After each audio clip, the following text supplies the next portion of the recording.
Hello, you're listening to On the Point, the News Collective's show, formerly known as Democracy Watch, bringing you alternative and undercover current affairs from Vancouver and the Lower Mainland. I'm Zachary Tharp. I'm Akshay Kulkarni. I'm Adeline Payne. I'm Lauren Benson. I'm Isa Yu. It is Thursday, March 5th at 5:10. Yep. 10? What did I say? 5:10? Okay, 5:10 p.m. Suddenly I don't know how to read time. We are broadcasting from UBC's Vancouver campus on the ancestral, traditional, and unceded territories of the Hunkaminam-speaking Musqueam people. We have a packed show for you this evening. We look at a story about the Wetsuweten Walkout and Surprise Blockade, the AMS elections, and a few headlines. Adeline and Melina covered the controversial blockade organized by UBC C350 that took place yesterday at the intersection of Westbrook Mall and University Boulevard. Let's hear about what happened.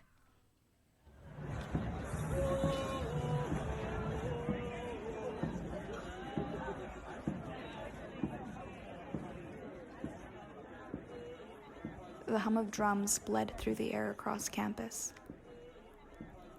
I was walking from Buchanan when I saw the crowd, probably around 200 to 300 students and supporters with signs, banners, and the sort of clamor and excitement that you feel beneath the soles of your feet, the kind that shakes the ground. And that's when they began to move.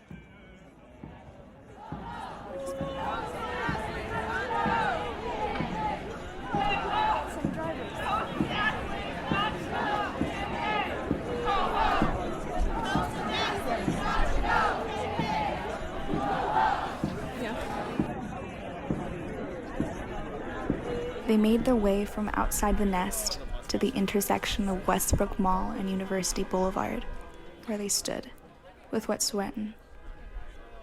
Even in those four corners of that intersection, the blasting of car horns was so constant and loud, the sound felt like a dull throb.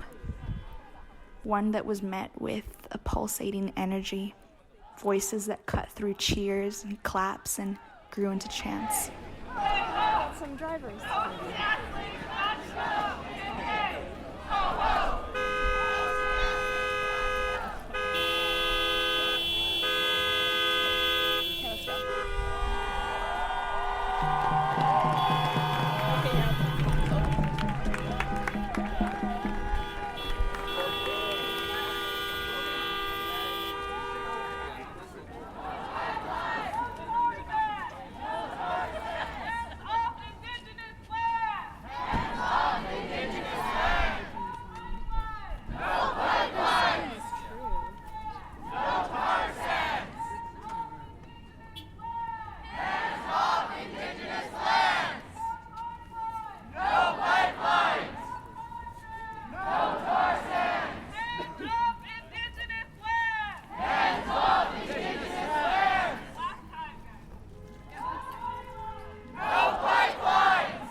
The Facebook event page for the walkout states that our academic institutions are complicit in this violent violation of Wet'suwet'en sovereignty. UBC has declined to make a statement and maintain foundation and pension investments in TC Energy and the Coastal GasLink pipeline.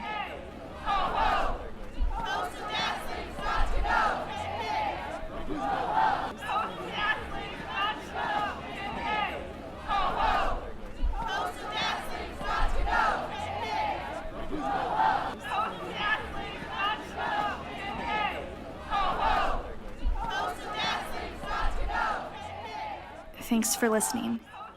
This piece was reported and produced by Milena Carrasco and Adeline Peng. Special thanks to the news collectives, CITR.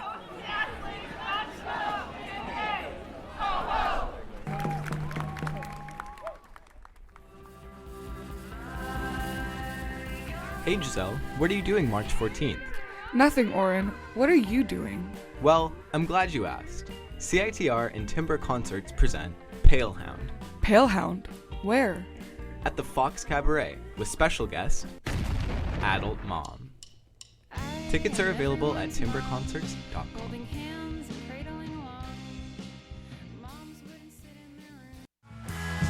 Discorder magazine has been supporting local music for over 30 years.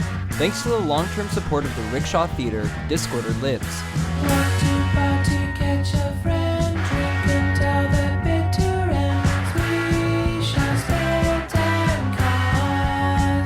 Your favorite bands are playing at the Rickshaw Theater. Check out their calendar just behind the cover of Discorder magazine or at rickshawtheater.com.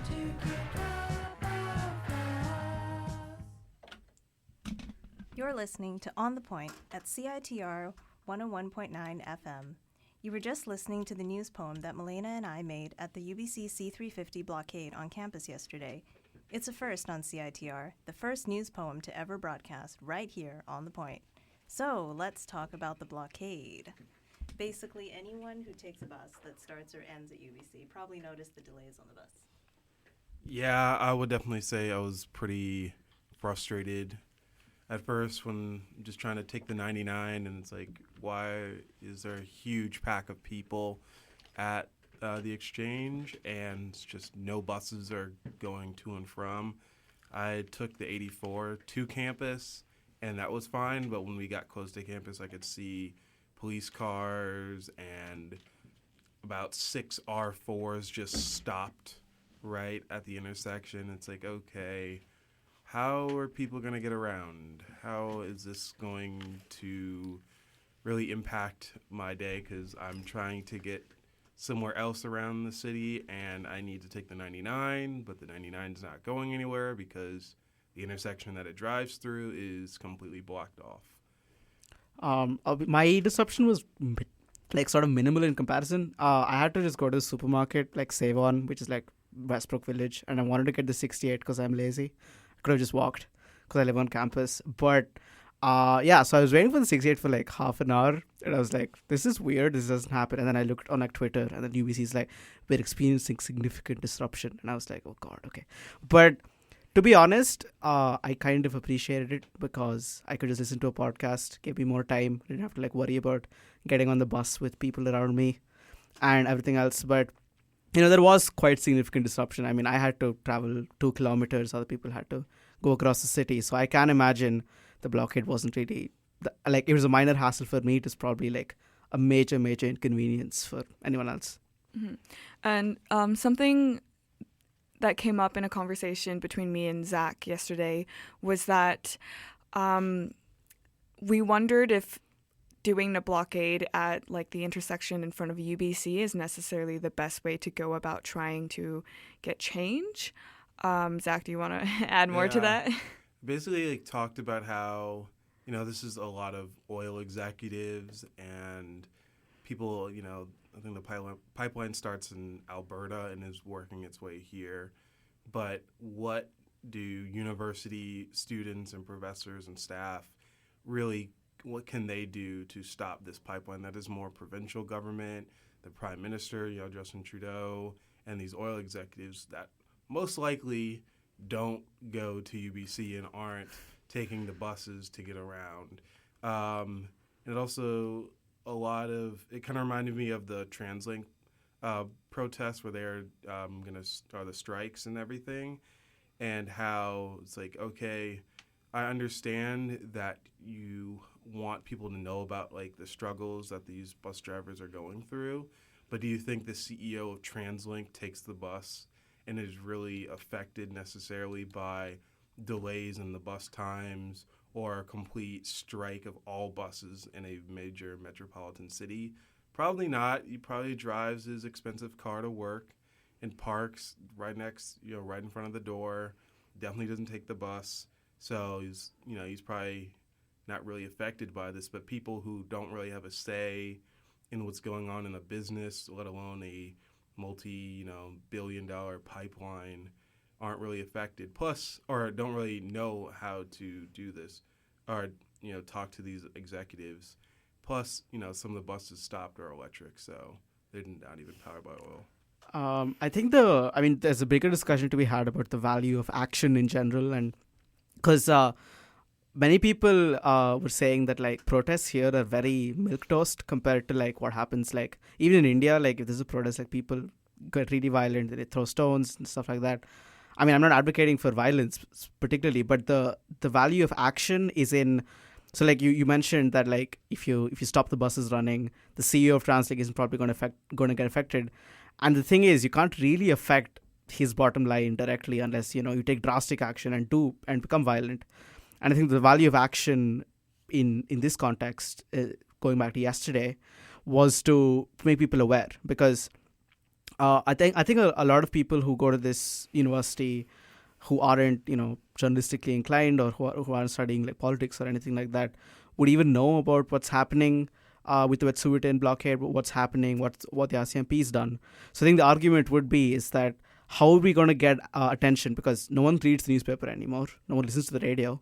I mean, I hope you're listening now, but like no one's listening to the radio, and like many people aren't aware. So if this is the only way to bring attention to these causes, which I would argue are in need of attention more than anything else right now, what else can you do, right? And it's the same thing with TransLink.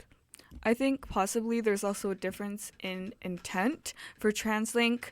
The approach they did was like would cause TransLink to lose money, from what I understood, for the days when they were striking and there was no service. TransLink would have been losing money, and so there was an incentive, like there was more of a push.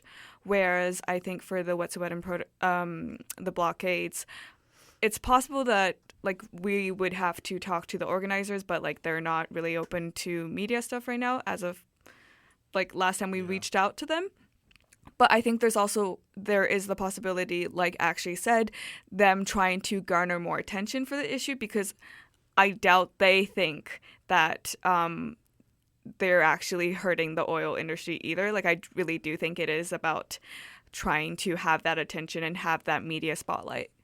Mm-hmm. And on that, I thought actually you brought up some good points about raising awareness, because I do think there are a lot of students on campus who genuinely don't know what's happening, or maybe they didn't know until now, because like I live on campus, and even on my floor, I was sitting in my floor lounge and brought up the topic of it and just wanted to have a conversation about it, and I was surprised that a lot of people hadn't heard about it. So whether this was the right way to go about it or not, the awareness definitely needs to be raised, and I'm not sure how you would do that necessarily otherwise. Like the awareness, I guess, it's kind of like it can be like a double-edged sword where you'll get the awareness, but for people who don't know about the Wet'suwet'en protests, and the first thing they hear or the first time they find out about it is because all their buses are stopped and they're late, or it's like, oh, I missed half of work, or I was late to an apartment viewing, which I was trying to do, and that was a bit of a stressful situation.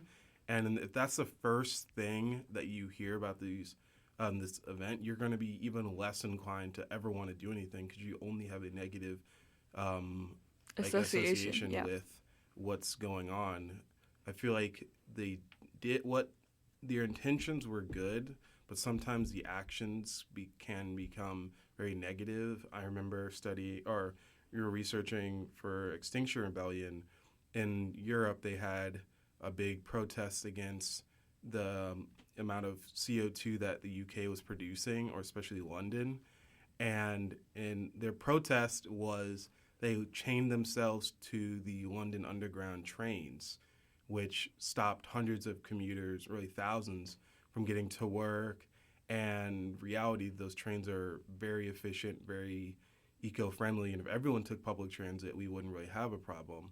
But stopping these people who are trying to do the most environmentally active thing and preventing them from doing that, but not really harming people who already drive and stuff, it's just like the people that would be most likely to want to help you now can be more frustrated and really don't want to help you because they've already been negatively affected by these protests. I would completely agree. And I don't know, because the thing is, we're so denuded of power, right? Like, what am I to do if I want to get attention to my cause, right? Like, there are only so many things you can do apart from really violent action, which I would argue is more counterproductive than any sort of peaceful action, because even if you succeed, what have you gained, right? So the value of action isn't in like, it's obviously drawing attention to the cause, but it's also about like think about. I mean, I don't know whether there were any indigenous people at the blockade yesterday. It's probably just allies, but I would say they would argue that this is like a drop in the ocean compared to what the indigenous people of the Wetsuweten territories are going through. So I would say like highlighting systemic problems through protest, it's quite difficult otherwise. So like, yeah, and I don't know if anyone else was sort of inconvenienced by it, but like I was just like, okay, whatever, I'm going to wait half an hour more and then I can just go about my day. But, you know, I can't imagine with people with more pressing issues, it's probably more traumatic, more problematic. But I don't know. I feel like they would argue otherwise. But yeah. But yeah, so now we will be taking a quick ad break, but then afterwards we have even more great stories for you. You're listening to CITR 101.9, broadcasting from UBC's Point Grey campus, located on the traditional, unceded Coast Salish territory of the Hunkaminam-speaking Musqueam people. Nisiyam nisiyaya thikum kuinansab hydra siyam nisiyaya antasyaklia talitin homasque masteo Bovedensia. Ambulance. Ambulance. Ngam hog. Ambulance. AM. Speak My Language is a collection of 5 radio documentaries centering the experiences of Chinese seniors navigating barriers in the BC healthcare system. Created through collaborations between youth and seniors, this intergenerational radio storytelling project promotes a greater awareness of language and cultural accessibility in healthcare. Come out for the launch event, Speak My Language, Celebrating Our Stories, happening at the SFU Gold Corp Center for the Arts on Saturday, March 7th from 2 to 4 p.m. The event is free, and ASL, Cantonese, and Mandarin interpretation will be provided. For more info, visit yarrowsociety.ca/speakmylanguage. That's YARROW society.ca/speakmylanguage. You're listening to On the Point on CITR 101.9 FM. So, Adeline, you have a little thing about the BC government's tax on soft drinks. Can you explain? Yeah, so starting July of this year, sweetened carbonated beverages, there will be like a 7% tax on those kinds of beverages. And the rationale for that is these certain beverages that are linked to obesity and diabetes. This is like an action plan to try to persuade people to choose other alternatives. And so the discussion that I was curious to start with you guys is how much of a nudge do you think there needs to be to influence people's choices in this area? I have one question. I don't know if they've specified, but is the tax like directly on the label, like on the grocery store label, or is it like in your bill? Because if it's the latter, then I don't think anyone would ever notice as much, you know? So basically, this eliminates a provincial sales tax exemption for certain beverages. So this is all part of like the balanced budget, right? Like in like the actual words, they only said they are slapping a 7% tax on the beverages, but they hadn't specified like the exact mode. So because as far as I'm aware, if you want to make a thing which shows up on the label of the grocery store, you have to like do it federally. I'm not too sure. I might be wrong. But if that's the case, if it's actually on the grocery store labels, I think that would make more of a deterrent, because then people would see that your can of Coke has gone up. But if it's not, I don't know whether even like, I think this is aimed at like teenagers, because, you know, they can't buy alcohol. So the theory is that they buy a lot of soft drinks. I don't know how true that is. Personally. It's been a while since you've been a teenager, I suppose. It has been a while since I've been a teenager. But yeah, that's how the theory goes. So you want to wean away the teenagers and, you know, younger people from buying soft drinks. I don't know whether if it's just in your bill, they would care as much.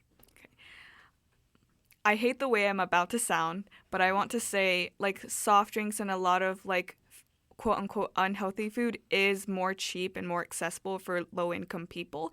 And so you do find there's like a disproportionate amount of people like only having access to those kind of foods. So I do think it's not just a problem of raising taxes on these foods, because you're just like taking away what they have access to. I think it's like if you really, really care about people, and then it would take like having to work in with companies or like have companies pay the price instead of having the consumers pay for it, because it makes it into an individual pursuit and an individual responsibility versus recognizing that it's systemic and like it's corporate. Mm-hmm. And I think while there is some merit in this idea, I also think like at least in Vancouver, in a city where where so many people try to be healthy and are really conscious of that, I think the people that are already like caring about their health already don't drink pop or soft drinks or anything like that. And I think that the people who already are making those efforts aren't going to be affected by it. And people who do drink pop, I don't know if that would be enough to sway them, because like it does have addictive ingredients, and I think it would be hard to cut out that much sugar if it's something you're drinking regularly. So I'm not sure. Yeah. I mean, I think that it's good in a sense that it would be better just I feel like having that tax on it does kind of hurt the low-income communities, and that can be a little bit difficult. But I feel like I would be okay if they raise the tax, and the money they got from the taxes from that, they could subsidize healthier foods and stuff, so to bring that price down, because, you know, I'm going to be more likely to want to go to McDonald's and get, you know, a cheeseburger and a soda than I would be, or for like a few bucks, and then rather than going to Whole Foods and getting a salad and coconut water and dropping $30 and still being hungry in 2 hours. So it's just having those subsidies, or having that tax go to like subsidies and stuff to make healthier things cheaper and more desirable because of their price, and have that eventually have healthy stuff be either equal or less than unhealthy stuff, then that would have much more lasting effects and more beneficial to everyone than having just a small tax, and the people who are already healthy, as you said, Lauren, that just aren't really, it doesn't really affect them, but only affecting people who can barely afford to get these cheaper drinks that are obviously more unhealthy and stuff like that. Yeah, no, I just checked actually just after I spoke, and yeah, it doesn't actually affect the grocery store label. It just affects your bill at the end. So like, I don't know if anyone else will ever notice. Like maybe if you buy so much Coke that like it starts adding up, but like I really don't think if you're just buying the occasional pack every now and then, I don't know whether you'd notice the extra tax. I really don't. Wait. I don't know anything yet. Yeah, so those are like pretty interesting points. Since the chair of the BC Childhood Obesity Foundation has mentioned that previously BC had treated sugary drinks as a grocery item, and like he and others now view them as a luxury item. Now this is a very this is really in contrast with what you guys just mentioned about actually these drinks are less expensive than, let's say, organic pressed juice. So the view of them as a luxury item, it's in contrast with reality as it stands right now. So this is an issue going forward. Yeah, for sure. Like I personally don't see Coke as a luxurious thing. Do you ever see it in the movies? You know, like all the classy people, all they do is drink Pepsi. Also, we don't endorse any of these brands. They're all really bad. Don't drink them. Yes. I think I hate to make everything about a class issue, but it very much is. And I think, again, I just want to reiterate, I do feel like a lot of times, like consumerism is pushed as a way to enact change. Like we're told if we stop buying this kind of straw and we buy a different kind of straw, or we buy these reusable water bottles, or it's still feeding into that loop of consumerism, which is a little bit different from like what we were talking about when it comes to health. But I do think like it does show a greater trend and a greater problem in our society, which like not to sound like a communist, but I'm just saying like consumerism, you know, isn't your friend. Like, that's not a very eloquent way of putting my sentence. Stop consuming. Yeah, like, stop it. Just don't buy anything. Live in the woods. No, not like that. But, yeah, neoliberalism, we hate. No, yeah, that we do. I mean, like, living in the woods sounds pretty good. I mean, have you tried the water by Whistler?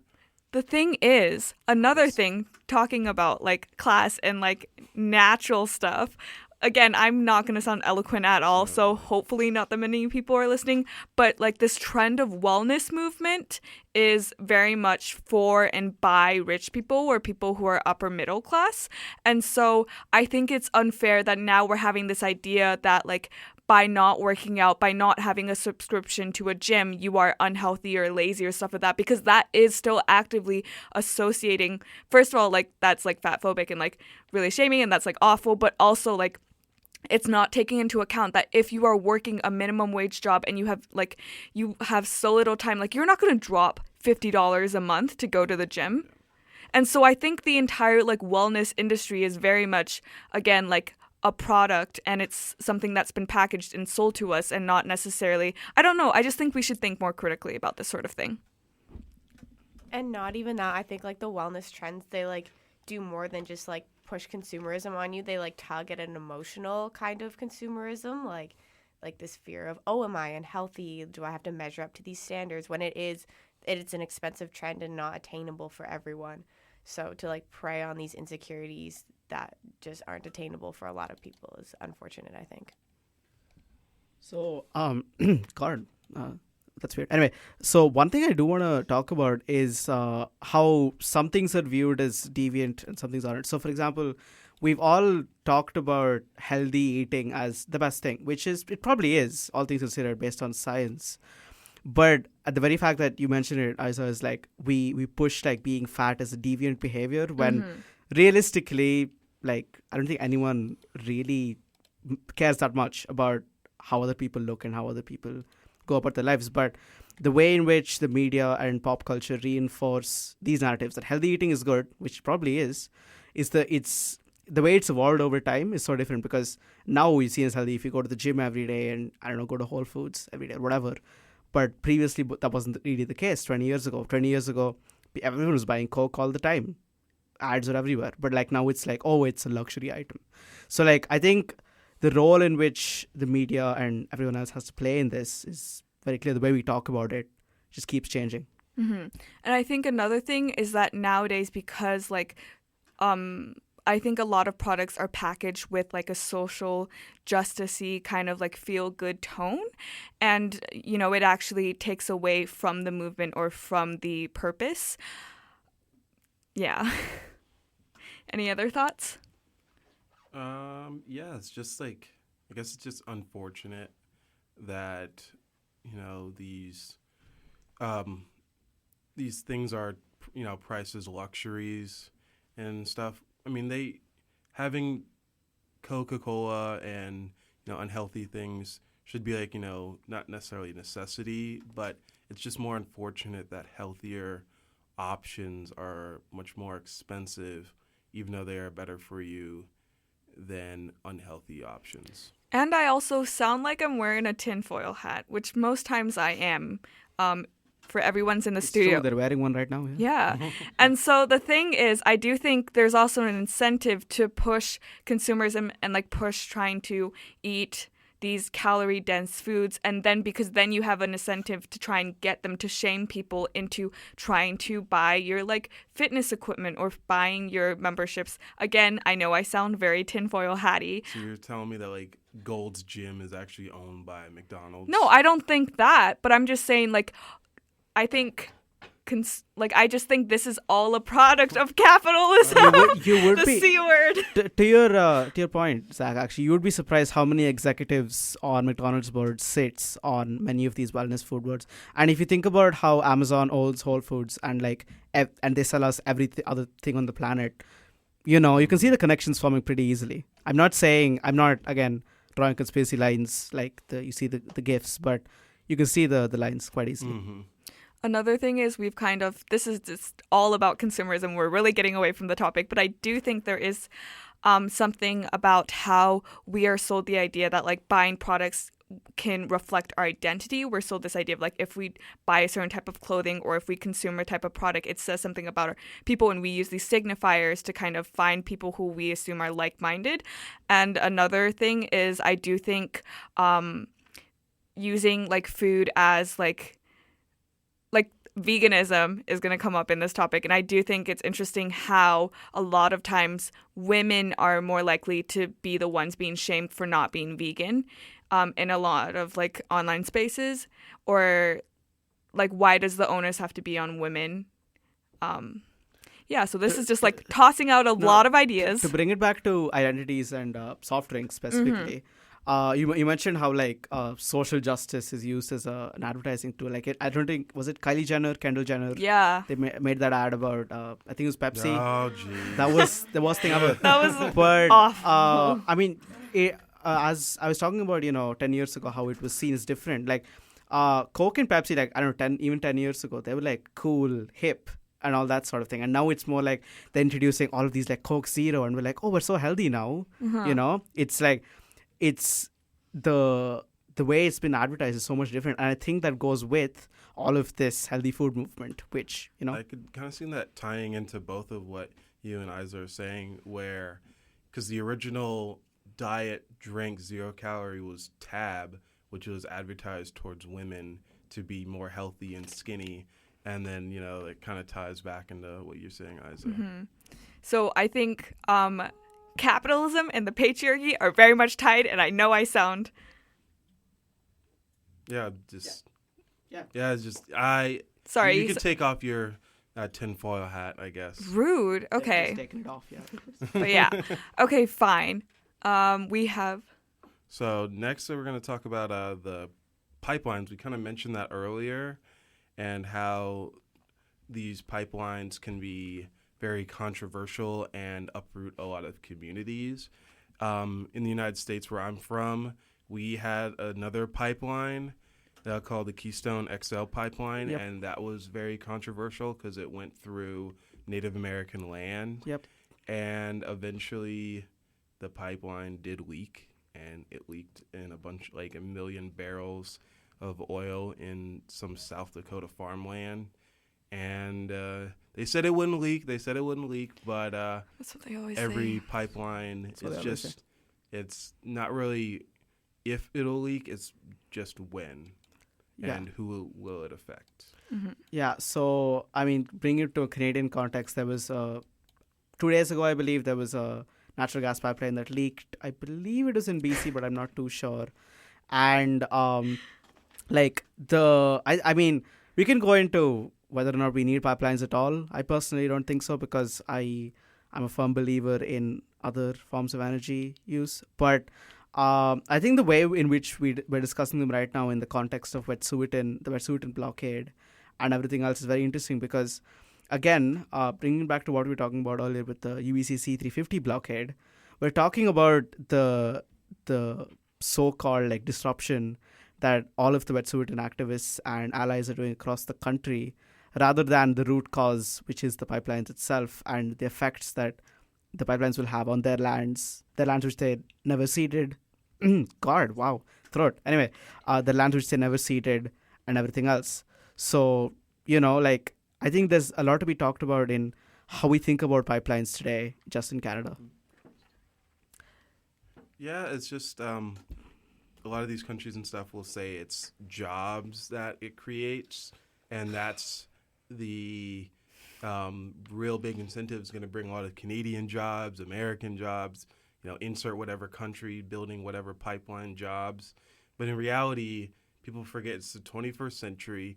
The reason that makes oil so powerful and so wealthy is because it's very easy to just suck up out of the ground, and you don't need that many people versus jobs in the United States during the big automotive boom, where you'd need so many different.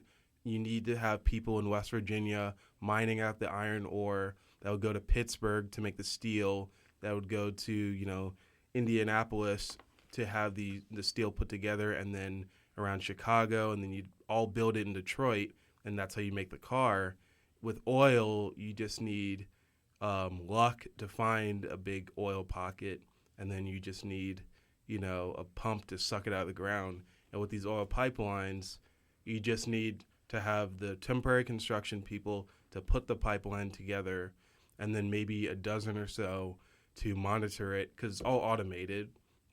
and it can go from Alberta and the tar sands down to the coast here in British Columbia and have maybe 30 people ever like really influence it. You're not going to get thousands of jobs.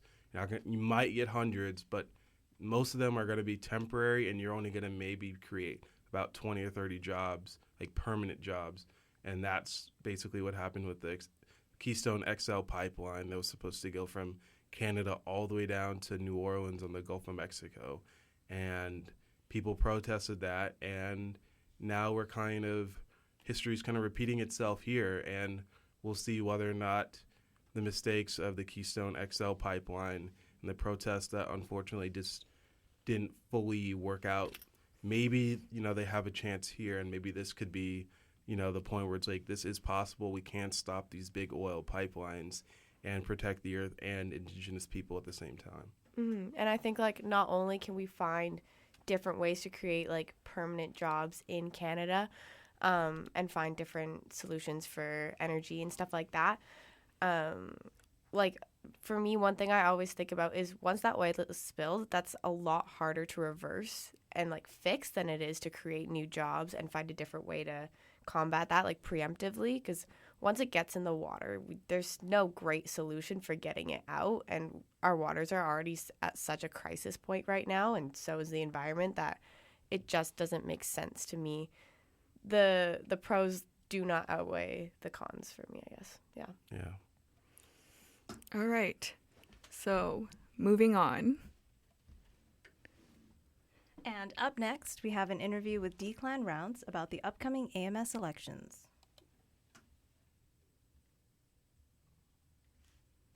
Hi. Introduce yourself. What have you been working on for this campaign? Okay. Well, I'll say straight up that it's not so much a campaign for me. So I'm the communications officer for the AMS Elections Committee. So we're a team of about 6 people, and we're essentially running the elections this year. So I haven't been working on much except just promoting voter turnout. That's been my main objective for elections, and that's what I'm here to speak about today. So what positions are up for grabs? Okay, there's a lot. Okay, so you have the AMS executives. There's 5 positions for that. VP Admin, VP Academic and University Affairs, AMS President, and oh God, I should know the rest. But yeah, there's 5 positions. They're all on our website. And then you also have Board of Governors. There's several positions up for grabs there, Senate at Large, and SLFS. Okay. Why is it important to vote in student elections? Yeah, this is the big question. Well, I'm a 4th-year student, and before I became a member of the Elections Committee, I'll be honest, I've never voted. That's pretty terrible, but since I joined the Elections Committee, I've been educating myself about why it is important to vote here at UBC, and one campaign I started to increase voter turnout was called #YourAMSVote. If you want to go on our Instagram or Facebook, there's an album with everything I did there. And essentially what I did is I talked to the archivist with the AMS, and we discussed all the impactful votes that have happened under the AMS elections and how it's really shaped UBC. So previously I had no clue, but there's been a lot of referendums that have had impactful votes, like SASC, the gallery lounge upstairs that was brought about in AMS elections, a fee to build the nest that was brought about in AMS elections. The UBC, everyone loves that the campus publication that was revived in, I believe, 1995 or so, through a referendum campaign. And then obviously there's all the impact you have through your student leaders that you elect, whether that's Senate at Large, Board of Governors. I can't speak about specific candidates who are still running because obviously I can't endorse candidates as an elections committee member, but they have made tangible impacts. If you research it, it is there. One example I can talk about last year, Christina, she was an AMS executive. She's not running again last year, hence why I can speak about her. But she helped convince the government to stop increase interest on student loans. So they have an impact for sure, and it's worth voting for them. Have you noticed a trend in voter turnout, like over the past few years? Yeah. Well, I'm a 1-year committee member, so it's a new thing every year. But I have inquired about voter turnout, and our voter turnout here at UBC is pretty low. It's around, I believe, 20%, 21% on average. Last year we had about 12,500 votes.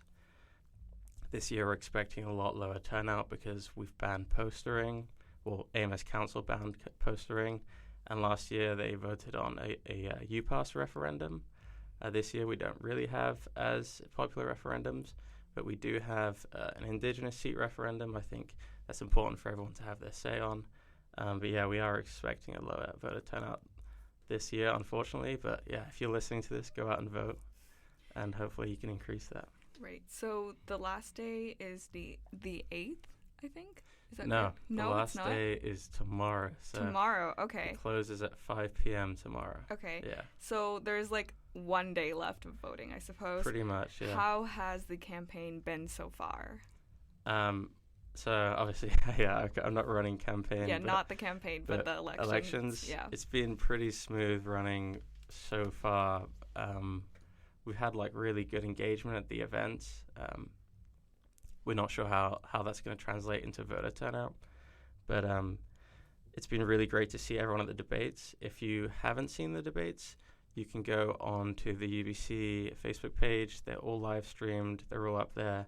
And you can, if you're curious about what candidates you want to vote for, you can go and watch the debates there. There has been a few spicy moments, let's say, in the debates, but yeah, for the most part, it's been pretty smooth sailing. What issues have been debated?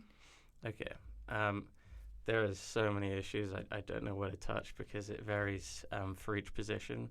But I would say, being at the debates, the biggest issues have been Indigenous issues, actually making a difference rather than just, I feel like a lot of people think that it's just another box to tick in their campaigns. There's been a lot of Indigenous committee members come to the debates and participate. That's been great to see. SkyTrain to UBC has been a big topic of talk. Obviously, the climate crisis right now has been a big topic as well. In the VP external debates, there was a lot of talk about clubs and making them more accessible, the issues around clubs. Sexual violence has been a big topic, making UBC more affordable, stopping the increase in tuition for both domestic and international students. These are all things that student leaders are trying to campaign for, and that's why they need your votes. All right. So how do we actually vote? Okay.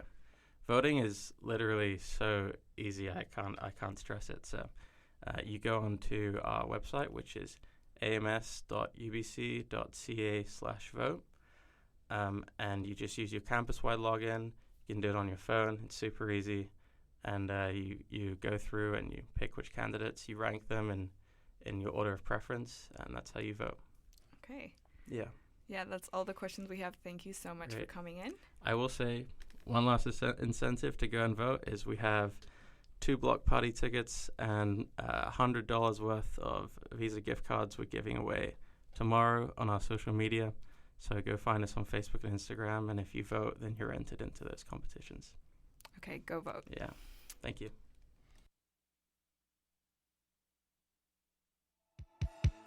Ruben in the Dark is coming to Vancouver's Imperial on March 5th to support his brand new album, Unlove. Let's get out of the city. I wanna drive into the dark. I wanna drive into the night. Tickets on sale now at mrglive.com and eventbrite.ca. I'm gonna run until the light comes back in your eyes. Past life.